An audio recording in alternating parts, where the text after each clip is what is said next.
मुझे as an actor बहुत kick मिलता है जब मैं कुछ अपने से अलग करता हूँ। मजाल है, शाहरुख सर उस सीन में है, भले उनका शॉट खत्म हो गया है, लेकिन he will be there giving you cues.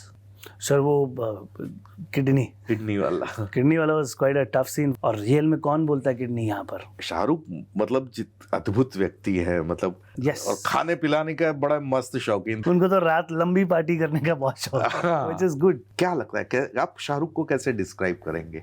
वो फिल्म को वहां तक पहुंचाएंगे जहां दर्शक आएंगे। तो धोबी पछाड़ करके जैसे ही मन्नू नीचे गिराती हैं तापसी मुझे, और मैं नीचे गिरता हूँ तो एकदम से नीचे गिर के बता रहे बोलता है हाडी पाजी, बोलता है हाँ, बोलता किडनी फट गई। तो हाडी पाजी बोलते कोई बात नहीं, सिल देंगे, उठ जाते।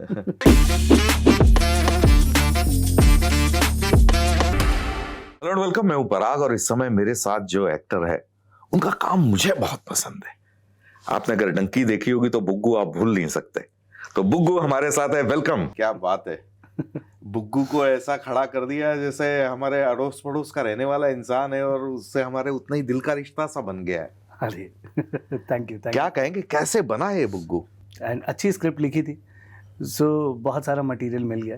एंड ये पंजाब डंकी के बारे में, स्मॉल टाउन का बच्चा है एंड ख्वाब है उसके और पैसा कमाए, बाहर जाके सेटल हो। सो काफ़ी मटेरियल था एंड कुछ फ्लेवर्स मैं उसको अपने देना चाहता था। तो कुछ मेरा अंश, कुछ किरदार का अंश, सब मिल मुला के कुछ आपके सामने खिचड़ी पेश की, लोगों को पसंद आई। खिचड़ी बड़ी स्वाद है, ये तो जरूर कह सकता हूँ। ये कैसे हुआ, मतलब राजकुमार हिरानी के साथ काम करने का सपना सारे ही सितारे देख रहे हैं जी, आप कैसे पहुंच गए वहाँ? सर सबसे पहले तो थैंक यू कहूँगा मुकेश छाबड़ा जी को। वो काफ़ी समय से मुझे अच्छे अच्छे रोल्स के लिए ऑडिशन करते रहे हैं। मगर मैं कहूँ कुछ बड़ा रोल जो मुझे इससे पहले मिला था वो था चूना करके एक सीरीज़ है नेटफ्लिक्स की, उसमें मैंने जेपी यादव करके कैरेक्टर किया था। वो भी मुकेश सर की वहीं से ऑडिशन का कॉल आया था। रियली ग्रेटफुल ऑफ हिम कि वो ऐसा समझते हैं, ऐसा शायद सोचते हैं कि he is capable of picking up meaty parts and he is capable of taking that responsibility. तो उन्होंने मुझे इसके लिए ऑडिशन के लिए बोला। मैंने अपना ऑडिशन भेजा, एक ऑडिशन भेजा, फिर दोबारा ऑडिशन हुआ, फिर तीसरी बारी ऑडिशन हुआ, फिर लुक टेस्ट हुआ, फिर दोबारा लुक टेस्ट के साथ ऑडिशन हुआ। तो ऐसे 3 4 5 राउंड करते करते फाइनली राजू सर को लगा कि okay, I am finalising on this guy. मतलब बुग्गू का कैरेक्टर ये एक ऐसा कैरेक्टर है कि जो हर एक्टर को बड़ा सपने वाला कैरेक्टर होता है, ड्रीम रोल है कि आपको एज प्ले करने मिल रही है शुरू से आखिरी तक। पर साथ साथ मजा भी ये है कि एक्टर के लिए चैलेंज भी उतना ही है, मुश्किल भी उतनी है कि आप वो एज प्ले करें जवानी से बुढ़ापे तक। हाँ, इनफैक्ट वो सबसे बड़ी किक होती है आपकी, क्योंकि वो डिफरेंस भी दिखे और उम्र के हिसाब से हमारे बर्ताव भी बदलते हैं। तो जैसे बुग्गू में मैंने एक चीज़ सोची थी, मतलब बचपन में बहुत विटी था, सोचता नहीं है और एकदम से बोल देता है, लेकिन बाद में हालात इसको ऐसे मिल जाते हैं कि यार क्या कर रहे हैं हम, कहाँ फंस गए। वैसा वाला तो थोड़ा चिड़चिड़ा भी हो गया है हंसमुख, अभी भी हंसमुख है, पर वैसा वाला हो गया कि भाई ज़िंदगी चल रही है तो चलने दे। तो ये दो क्लियर मुझे को एक स्टार्क डिफरेंसेस समझ में आए, जो मैंने राजू सर से भी डिस्कस किया। उन्होंने बोला हाँ बढ़िया है, ये रख सकते हो डिफरेंसेस। तो उन डिफरेंसेस को मद्देनज़र रखते हुए, थोड़ा बॉडी लैंग्वेज पे हल्का हल्का सा काम करते हुए, तो इस एज को प्ले किया। रिदम स्लो हो जाती है जब आदमी जैसे जैसे उम्र दराज होता रहता है। बच्चे की रिदम देखिए बहुत ऐसा चर्पी और फास्ट रहता है, एक थॉट ख़त्म नहीं होता कि दूसरा आ जाता है। बड़े होके अब हर पेशेंस आ जाता है इंसान में, जीने के लिए, खाने के लिए, हर चीज़ का। आपका सारे अपने ऑर्गन्स के साथ जो है रिश्ता जो होता है वो और गहरा हो जाता है। तो आप सब समझने लगते हैं, आप डाइजेशन समझने लगते हैं, आप अपनी भूख समझने लगते हैं, जो कि इंसान को बहुत समय बाद समझ में आता है। हाँ। तो फिर आप अपनी चॉइसेस, अपने टेस्ट समझने लगते हैं और फिर आप जीरो डाउन करने लगते हैं। तो आप सॉर्टेड होते रहते हैं जैसे जैसे आप जीते रहते हैं ज़िंदगी। तो ये सब ख्याल थे जिनको कहानी में पिरोया, उसके साथ क्या क्या बीती होगी, तो उसकी बैक स्टोरीज लिखी। इससे पहले भी मैंने सीक्रेट गेम्स में भी कुछ ऐसे ही एज प्ले करने के लिए मुझे मिला था। और मुझे एज एन एक्टर बहुत किक मिलता है जब मैं कुछ अपने से अलग करता हूँ। और उसकी खास बात ये है कि वो सिर्फ ग्रे कलर नहीं लगाया गया है, वो बॉडी लाइन में भी दिखता है कि नहीं यार ये आदमी होगा।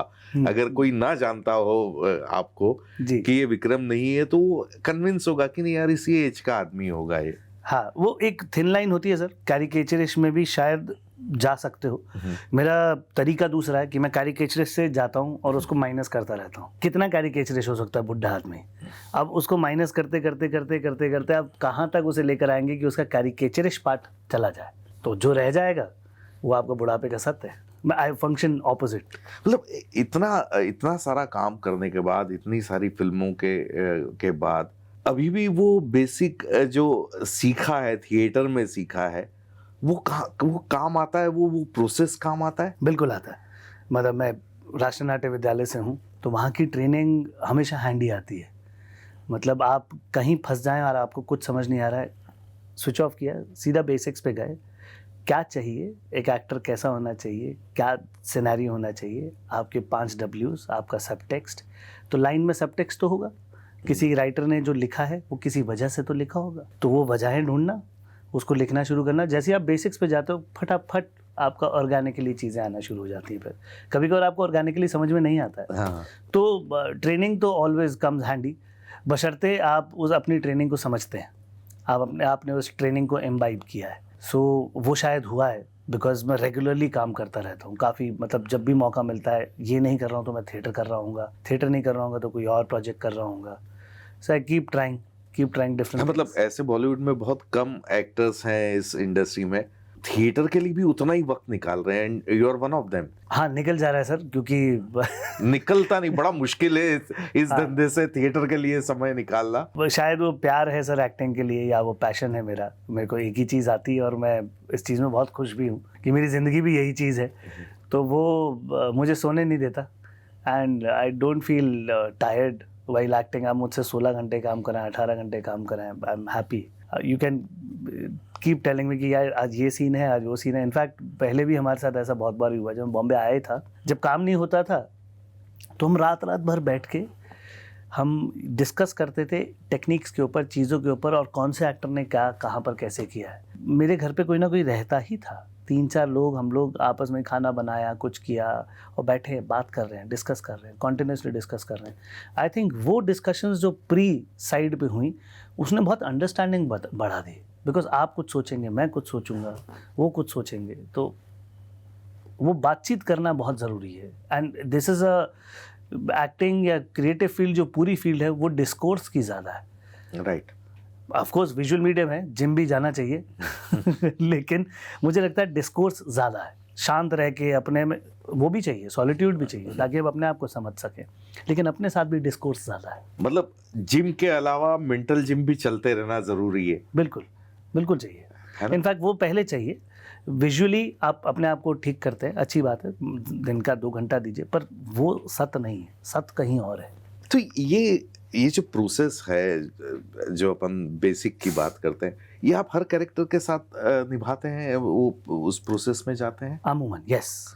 हर कैरेक्टर का प्रोसेस भी सर अपना ही कुछ अलग प्रोसेस होता है, क्योंकि हर किरदार आपको कुछ नए क्रिएटिव आइडियाज़ देके जाएगा। कुछ आप लोगों से सुनोगे, कुछ आपका निर्देशक बताएगा आपको कि ऐसा करो, कुछ वहाँ के अलग अलग जो ट्रेनिंग करने वाले लोग होंगे वो आपके सामने सजेशंस रखेंगे। बट मोरलेस एक बेसिक चीज़ जो मैं हमेशा फॉलो करता हूँ, understanding what, where, when, who and why. ये तो रखता ही हूँ अंडरस्टैंडिंग इसकी। और कुछ नहीं मिला तो यार आपका सब टेक्स्ट और बैक स्टोरी, आप जो लाइन बोल रहे हैं उसके पीछे कुछ ना कुछ सब टेक्स्ट होगा। लाइन फ्लैट ना हो तो आप सब टेक्स्ट को ऊपर नीचे करते हैं, ताकि मान लीजिए मैंने अभी आपको बोला कि और आप कैसे हैं, आप चाय पियेंगे, आप बैठ जाइए। अभी एक ही सब टेक्स्ट था कि मैं आपको बार बार रिस्पेक्ट एंड रिस्पेक्ट दे रहा हूँ। बहरहाल अगर मैं बोलूँ कि और आप कैसे हैं, रिस्पेक्ट थी। दूसरे में बोलूँ कि क्वेश्चन, मतलब आपसे पूछूँ कि पेट भरा होगा इस आदमी का, सपोज ये मेरा सब टेक्स्ट है टू बिलिटल यू, मान लीजिए, और आप कैसे हैं, चाय पियेंगे, खड़ी हैं, बैठ जाइए। सो ये इंटरेस्टिंग होगी, सेम बातें, राइट। हालांकि मतलब भी बदला, लेकिन सबटेक्स्ट इतनी पावरफुल चीज़ है। बिल्कुल सही। तो उसको एज ए हथियार जो है, मैं तो खैर अभी बेसिक लेवल पे ही चमका रहा हूँ उसे। दिग्गज लोगों तो पता नहीं कहाँ क्या कैसे सबटेक्स्ट के साथ खेलते हैं। So there is a lot more to explore. ये आपको पता लग जाए तो आपको लगता है अरे यार इतना कुछ है खेलने के लिए, अभी तो पता नहीं क्या करना पड़ेगा। तो इसमें मतलब सारे आप जो केमिस्ट्री वर्क निकल के आती है, शाहरुख खान, विकी कौशल, आप सारे पूरा जो ग्रुप, तापसी, सारे अच्छे एक्टर्स हैं, और वो जो केमिस्ट्री बन के आई वो बड़ी अद्भुत थी। लेकिन साथ ही साथ वो सारी एक एनर्जी एक जैसी लगे, वो भी बड़ा मुश्किल मामला था। हाँ, उसके लिए राजू सर बैठे हुए थे, क्योंकि उन्हें सीन के सुर जो हैं वो चाहिए होते हैं एक तरीके के। वो ना ज़्यादा परफॉर्मेटिव होते हैं, ना ज़्यादा अंडरप्लेड होते हैं, सो वो बीच के होते हैं where the entertainment is intact. Secondly sir, ये परमुटेशन कॉम्बिनेशन है बहुत सारे लोगों के, और रिश्ते ही तो निभाने होते हैं। जब आप किसी कुछ भी करते हैं, अकेले तो एक्टिंग नहीं होती, किसी न किसी संदर्भ में हो रही होगी। अगर आप मोनो एक्टिंग या सोलो एक्ट्स के बारे में भी बात करें तो किसी न किसी के संदर्भ में ही हो रहा होता है। या तो आप कोई किस्सा बता रहे होंगे, या आप अपने एहसासों के बारे में बता रहे होंगे, उसमें भी डायलॉग है, आपके द्वंद, आपके इनर डायलॉग्स हैं, तो या तो आप उस एक्सपीरियंस को बता रहे होंगे। पर ज़्यादातर एक्टिंग जो होती है वो हमेशा रिश्तों में ही होती है। और रिश्ता ये नहीं कि भाई बहन और ये सब, भाई के रिश्ते भी बहुत तरह के रिश्ते हैं। वो कैसे बनते हैं? वो छोटे छोटे मोमेंट्स के साथ बनते हैं। वो मोमेंट्स जो हैं काफ़ी कुछ स्क्रिप्ट में दी होती हैं, और काफ़ी कुछ आप अपनी इमेजिनेशन से क्रिएट करते हैं। उन मोमेंट्स को लिख लेते हैं तो आपका इस इंसान के साथ रिश्ता जो होता है वो आपको बढ़ता हुआ नज़र आ जाता है, वो आप क्रिएट कर सकते हैं। तो ऐसे ही मोमेंट्स जो थे हमने समय दर समय सबके साथ बनाए। शाहरुख सर के साथ इस फिल्म में जो मोमेंट्स बनते हैं वो आपके सामने ही बनते हैं। जितनी मोमेंट्स थे वो सारी फिल्म में थे, तो वो रिश्ता डेवलप होता हुआ दिखता है। इसलिए क्योंकि हम उनसे पहली बार हार्डी से बुग्गू लखनपाल पहली बार मिलते हैं तो उनको देखते हैं, और वहीं से वो रिश्ता बनना शुरू होता है। मोमेंट्स होते हैं कि अरे धोबी पछाड़ किया था, अरे बहुत पावरफुल आदमी है, ठीक है भाई, बाप आदमी है यार वो तो, ठीक है, उन्होंने वहाँ से जुगाड़ निकाला और ऐसी ऐसी बातें करी और हमको वहाँ पर सेटिंग करा दी। अरे यार क्या जुगाड़ू आदमी है, अरे भाई है तो भाई है। फिर अगले दिन से जैसे ही मिले, अरे भाई कैसे हो भाई, तो सडनली हार्डी भाई हो गया, हार्डी पाजी तो सडनली हार्डी पाजी बन गया। पहले दिन हार्डी थे, दूसरे दिन हार्डी पाजी हो गए। कुछ बदतमीजियाँ भी हुई, आप फंस भी गए तो उन्होंने आपको निकाल भी दिया कि यार ये हुआ क्या ये तो बड़ा इंटेलिजेंट आदमी है, तो आप ऑब्वियसली उसको गुरु मानने लग जाओगे। That happens in the film. और जो बाकी रिश्ते थे जैसे मन्नू के साथ, बल्ली के साथ, उसके हमने छोटे छोटे इंसिडेंट्स थोड़े से हमने डिस्कस किए, कुछ लिखे, तो वो हो गए वैसे।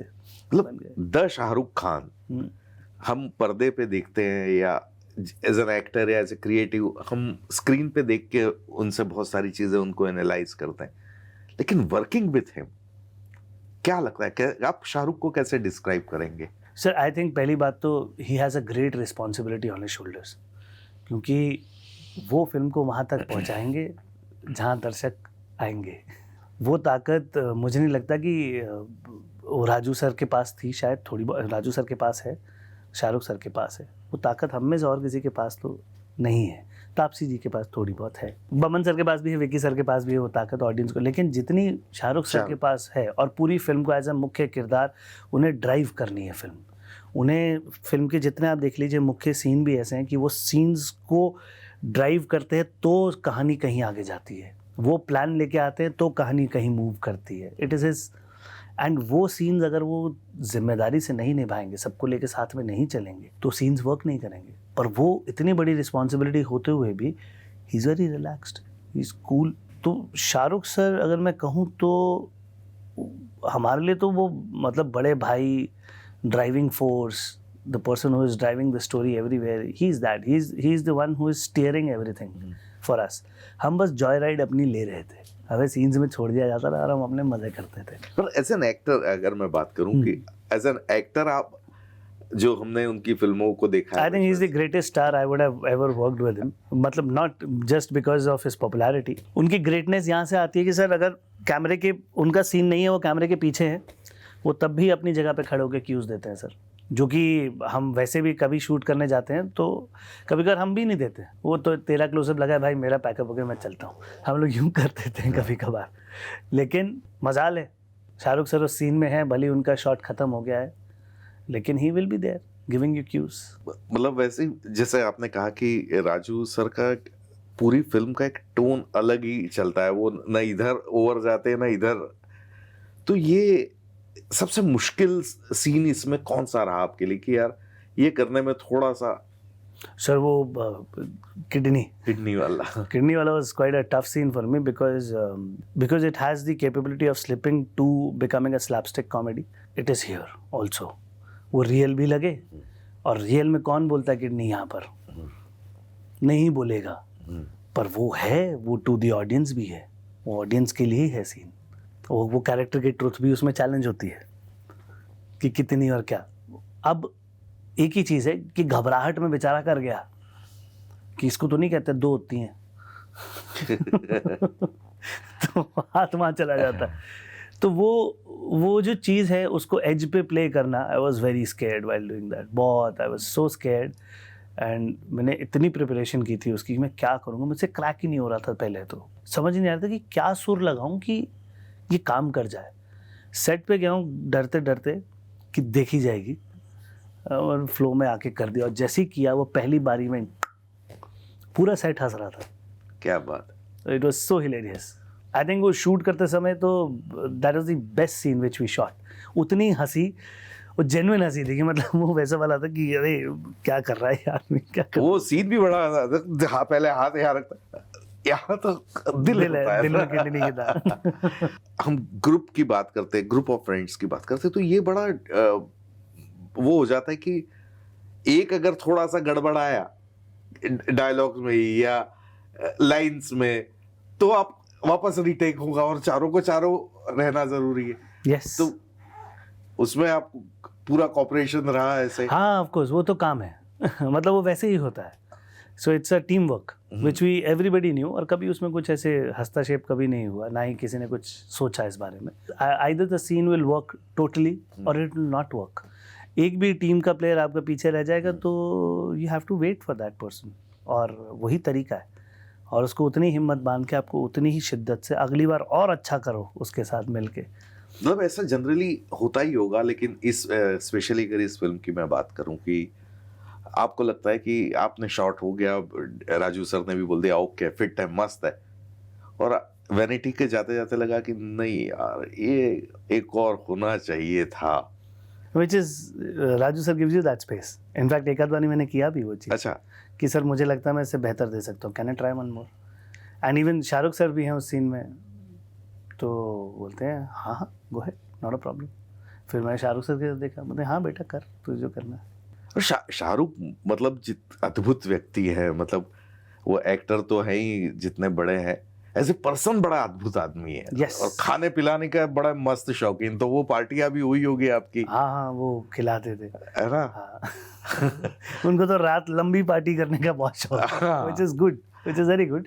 और पार्टी भी ऐसी नहीं कि अच्छी छिछली, ऐसा कुछ नहीं है। Very decent parties where everybody is having a good gala time. अपना खाओ पियो खुश रहो, नाचो गाओ जो करना है। तो आपके इसमें अगर देखा जाए तो मन्नू, विक्की और ये जो चारों हैं, ये शूटिंग के कुछ ऐसे एक्सपीरियंस, क्योंकि आप सारे ही मंझे हुए एक्टर्स हैं, सारी तकरीबन दिल्ली वाले ही हैं, तो कुछ मस्तियां तो सेट पे भी हुई होंगी? काफ़ी डिसिप्लिन हिसाब किताब था, सब कुछ था। इनफैक्ट मैं ही शायद थोड़ा कभी कभार बीच में सो जाता था। सो मुझे लगता था जब रेस्ट लेने का टाइम है रेस्ट ले जाओ तो मेरे को टेंशन नहीं होती थी, मैं जाके सो जाता था। मैं सेट पे भी सो जाता था कभी कभार, and if I have to get up I will get up at that point of time. और राजू सर का जो फिल्में है ना, वो स्लो पॉइजन की तरह काम करती है। Yes it will grow on your mind. हाँ, मतलब आपको लगता है कि यार अच्छा आप 3 इडियट्स देख के आ गए, पीके देख के आ गए, वो धीरे धीरे धीरे आपको लगता है शिट ये है। तो डू यू थिंक कि डंकी के बारे में भी उसी तरह से वही प्रोसेस चलेगा? Yes it will grow on you slowly. मैं अक्सर ये कहता हूँ कि जब हिट फिल्म होती है तो उसका स्पॉट बॉय भी हिट होता है। ट्रू। आपकी तरफ देखने का नजरिया, नए रिश्तेदार, पुराने रिश्तेदार, हाँ अरे सर, नए प्रोड्यूसर्स, काफ़ी लोगों की बधाइयाँ, काफ़ी लोगों के कंग्रेचुलेशंस आ रहे हैं, पुराने दोस्त भी याद कर रहे हैं। वैसे तो काफ़ी ऐसे दोस्त भी हैं जो जब भी शोज आते हैं ना मुझे फ़ोन करते हैं। मेरे बहुत बचपन के दोस्त हैं, हरमीत करके मेरा बहुत 6ठी क्लास का दोस्त है, डॉक्टर बन गया है। सो उसका तो खैर हमेशा ही फ़ोन आता है। Yes there lot of people, मेरे घर वालों को, मतलब मेरी मम्मी की पुरानी फ्रेंड्स, वो उन्हें फ़ोन कर रही हैं and they are very happy. So it's really nice. मुझे इनफैक्ट आज ही हमारा एक दोस्त है, वो यूएस में पढ़ रहा है, उसने यूएस में देखी, न्यूयॉर्क में देखी, तो वहाँ 12-1 बज रहे हैं रात को, उसने तब भी फ़ोन किया। उसने बोला तू तो जागा होगा, मैं वेट कर रहा था कब रात हो यहाँ पर। तो विक्रम, मतलब आप इतने लंबे समय से काम कर रहे हैं, जितना आप काम करते हैं जिस भी उसमें, आपका काम हमेशा स्टैंड आउट होता है, मतलब अप्रिसिएशन आपको हमेशा मिलता है। ये सक्सेस, डू यू थिंक कि ये गेम चेंजर है? आई थिंक सो, ये होना चाहिए, क्योंकि अब इसके बाद भी नहीं होगा चेंज तो कब होगा। ये मेरी ज़िंदगी का एक्चुअली सबसे बड़ा रोल भी है सर, और बड़ी फिल्म में बड़ा role. What can be best than being in a film where Shahrukh sir and Rajkumar Hirani is there? It's the biggest thing in the industry. Vicky Kaushal, Taapsee, सारे वही तो, ये अच्छे हैं। इंडस्ट्री की सबसे बड़ी चीज़ हुई है शायद। हाँ तो being a part of this thing is great. ये तो शेल्फ पे रखी जाने वाली चीज़ है, आप हिस्ट्री में तो कहीं आ गए, विच इज़ इंडियन सिनेमा की हिस्ट्री में आप कहीं प्लेस हो गए, तो इससे ज़्यादा खुशी सर बहुत वैसे वाली खुशी है। और हाँ, आई होप इसके बाद थोड़ा काम ट्रांसलेट होगा, क्योंकि पिछले कुछ समय में ऐसा भी हुआ कभी मेरे साथ कि शायद ये नया एक्टर है, इसको ये बड़े एक्टर के साथ कैसे काम करेगा। सो आई थिंक वो वाली जो हिच है वो तो अब बिल्कुल पूरे तरीके से चली जानी चाहिए, क्योंकि राजकुमार हिरानी जी थे एक तरफ और एक तरफ शाहरुख सर हैं। सो if one is working and one is functioning as an actor in there, so I think ये वाला हिच अब शायद चला जाएगा। पूरे सीन साथ में है। हाँ, सीन्स है। ये बड़ा इसमें ये कि कहीं ऐसा नहीं है कि कहीं अलग अलग हो रहे हैं। हाँ वो तो है। हाँ एंड अभी तो सर ये तो खैर एडिट हुई हुई ना चीज़ें, अभी तो और भी चीज़ें थी। एडिटेड सीन के बारे में बता सकते हैं आप, जो आपको लगता है कि यार ये रह जाता तो मजा आ जाता? नहीं, काफ़ी मज़ेदार छोटे छोटे जोक्स थे जो हल्के हल्के इम्प्रोवाइजेशंस थी। जैसे कि एक जगह इम्प्रोवाइज हुआ था हल्का सा, जब मैं वो हम पहुँचते हैं, हमारा वो ऑफिस लूट के चला गया, 1.5 लाख की मेरी FD चली गई है। हाँ, वो मुमताज़ वाले सीन से पहले जो आता है, हाँ, उसमें मुझे धोबी पछाड़ करके नीचे गिराती है, तब तक किडनी वाला सीन हो चुका है। हाँ, तो लोगों को पता है किडनी कहाँ दिखा चुका है ये। तो उसे पता लगा कि किडनियाँ यहाँ होती हैं।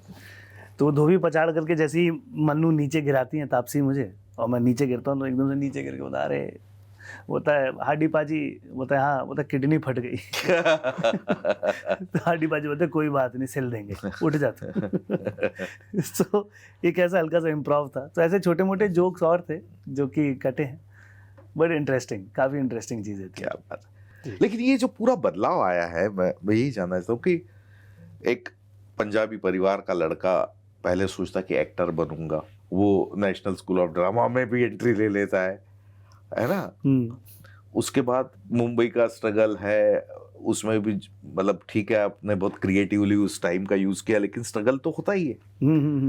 और अब इस पूरे बदलाव में परिवार का किस तरह से साथ देखते हैं, और उनकी परमिशन, उनकी खुशियां, उनके अब माताजी पिताजी क्या कहते हैं? नहीं, वो कभी भी ऐसा तो ज़्यादा कभी नहीं रहा कि they have always been supportive, हमेशा से। मेरे भाई काफ़ी सपोर्टिव थे हमेशा से, मतलब मेरी वाइफ भी बहुत सपोर्टिव है इस चीज़ को लेकर, खुद सिनेमाटोग्राफर भी हैं। तो लाइफ में जब ये स्टार्ट हुआ था थिएटर का होना, वो मेरी लाइफ के लोएस्ट पॉइंट से शायद स्टार्ट हुआ था। उस समय 12th क्लास में आई फ्लंक्ड इन फिज़िक्स, मेरी कंपार्टमेंट आई थी, तो रीटेस्ट होना था।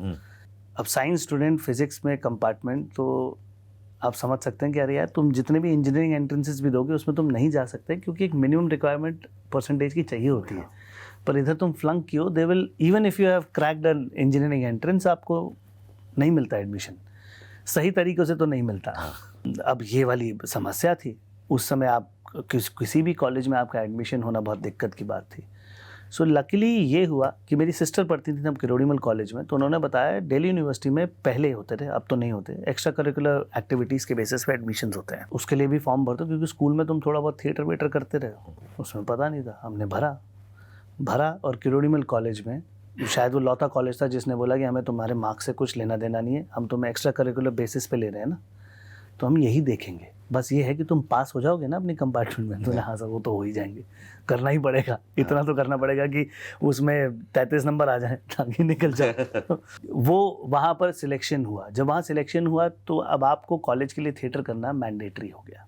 इनफैक्ट पहले साल मैंने कुछ 9 नाटक किए थे, पुराने नाटकों में भी घुस गए, नए नाटकों में भी घुस गए, सारे।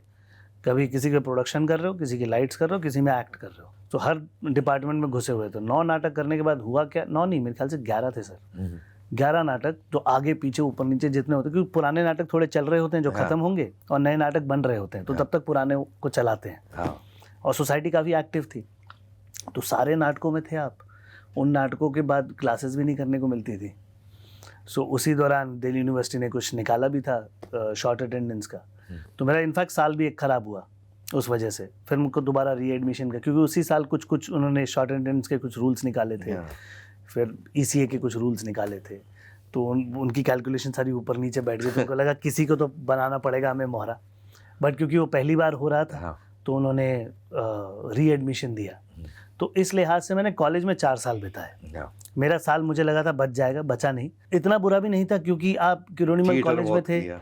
और आप थिएटर भी कर रहे थे, सो आई वाज रियली हैप्पी कि चल 1 साल एक्स्ट्रा थिएटर करने को भी तो मिलेगा। हाँ। बुरा लगा हल्का सा थोड़ी देर के लिए, पर सोसाइटी ने कभी मुझे ऐसा फील नहीं कराया। और क्लासेस हम पहले जाते नहीं थे, अब जाने लगे, तो लोग तो वैसे ही नए थे हमारे लिए। तो इस बार ही क्लासेस जाना शुरू हो गया। तो 4 साल वहाँ थिएटर किया सर किरोड़ीमल कॉलेज में। 1 साल का फिर ब्रेक लिया, बाहर थोड़ा थिएटर किया, फिर NDTV में काम किया, फिर BBC वर्ल्ड सर्विस ट्रस्ट में AD के तौर पे काम किया। BBC वर्ल्ड सर्विस ट्रस्ट में जासूस विजय करके एक शो बनता था, इफ यू रिमेम्बर। हाँ। तो मैं उसमें मेरी वाइफ भी थी, पूर्वा। हाँ, तो उसी दौरान जब मैं वहाँ था तो मैंने देखा, और देखने के बाद मैंने ये आदिल नहीं, फरहान थे। हाँ, फरहान। राइट, फरहान थे। तो फरहान, मैं 3rd सीजन में उसके पोस्ट प्रोडक्शन में था। हाँ। तो तब मुझे पता लगा कि मैंने पूछा ये एक्टर्स को कितना पैसा मिलता होगा। तो वहाँ समझ में आया कि अरे यार एक्टर्स तो बहुत कमाते हैं। तो वहाँ से क्लिक हुआ कि अरे हाँ यार NSD फिर से भर देते हैं। और NSD भी जाना ऐसा था नहीं, पहली बार ही मैंने बहुत शिद्दत से भरा था। और ये तकरीबन, I am sorry to disturb you, ये पूरे दुनिया का देखने का नजरिया, एक्टर्स के सनी डेज सब देखते, रेनी डेज कोई नहीं देखता है। which is so true, which is so true। मैं सर इसी के शूट के लिए मनाली में इनका एक शूट था, आई रिमेम्बर।